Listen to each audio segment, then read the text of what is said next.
Okay, Oliver, here we are back in Florida, but I want to go back to the game against Pittsburgh. And I guess just maybe some of the positives and the things that you liked as a group that you can take into this game against the Panthers, because there was a lot to like that night. Yeah, I thought just the way we defended. Lately, we kind of been giving up a little bit.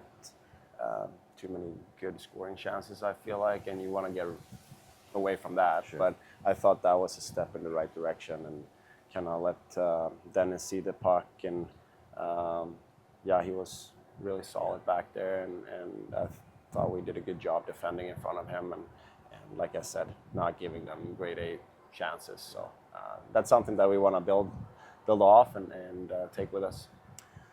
I know you were asked about this with the media scrum, just about the history between Florida and Toronto and Game 7 and everything that went on. And I don't know how much you, as an individual or as a group, would look to that, would point to that, or learn from that. Where do you come out on that in terms of something doesn't go your way, how you use it? I feel like I'm always been a guy that, you kind of want to learn and take that experience, and it wasn't always, everything wasn't just bad, right? Like, we did some good stuff too that you want to bring with you and learn from that, but also the bad that you can do better, and that's kind of how I look at it. I think just have that experience, and I think it's important to learn from that. So that's how I look at it, and I think just getting a chance to play them tomorrow night, and we're a good team, and I've won the cup twice in a row here, so it's a good challenge for a group, and just the situation that we're in right now, and we want to keep pushing forward and building. You know, you've been a captain, you're a Stanley Cup champion, you're a veteran in this league. I wonder how you would describe maybe the evolution of your career, because as everybody knows, you're putting up the points. You've got even seemingly more bite to your game. I don't know if that's accurate, if you see it that way, but your game continues to evolve in ways that you've always shown these things, but it just seems like it keeps going.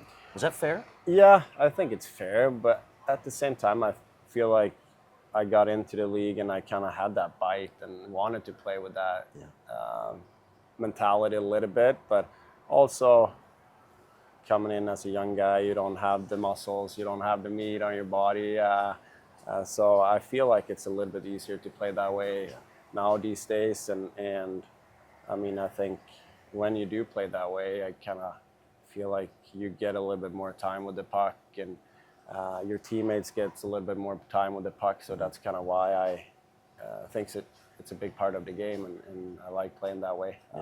And obviously not be stupid about it, be smart, and kind of pick your spots and pick your battles. But you've always been an offensive guy too, so it's no surprise to you or anybody else that is very much still a part of your game. But where have you seen the biggest growth in your game as a whole?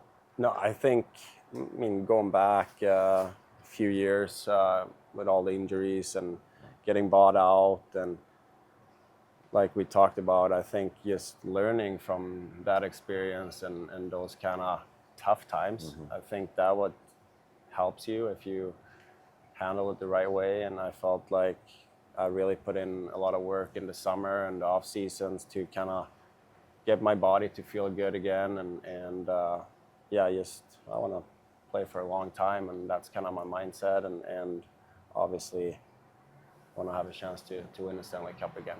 That's the goal. How did that change you as a player and a person hoisting that cup? No, I think that changed everything. It's obviously coming into the league as a young guy, it's a little bit more like sticking around and kind of not being selfish, but you maybe think a little bit more about your own game, and just to do the right things to stay on the team and stay in the league. And now it's helping the team, whatever the team needs you to do, and to get to that spot, just winning, and it's worth it. I've said it so many times, I wish everybody got a chance to win, because it's the best feeling in the world, and what you go through as a team, and yeah, just the relationships that you build throughout the year I had in Florida, and yeah, so it's special, and that's what it's all about. And no doubt you can take that and try you and Stevie and Anthony can kind of implement some of that into this ingredients. I guess last one for you, and that is about the pride that you guys have, knowing that you're in a hole right now, but the pride that you have to try and dig out, because good teams can face that, right? And, Yeah. And you're hoping that you can look back at this tougher start and go, all right, that was what helped mold us. So Sure. how do you speak to maybe the pride of the group and professional pride that you have to dig and get yourself back in the Yeah, no, position you like? I think every team goes through stretches like this, tough times, and if it's 2 games or 10 games, I think that's kind of what gets the group together, and but it's also easy to sit and talk about it, and we should do this and should do that, but it's not that easy to get out of it. But it's just the mindset of being positive, staying positive, and kind of believing in the group, and believing in your system, and yeah. So I think it's a great challenge that we're in right now. But I know it's gonna feel great when we get out of it, and that's gonna help this team and this organization to have that experience and learn from something from that too, like we talked about. So I think it's not all bad. Yeah. Hey, as always, appreciate the time. Thanks for doing this. Thank you.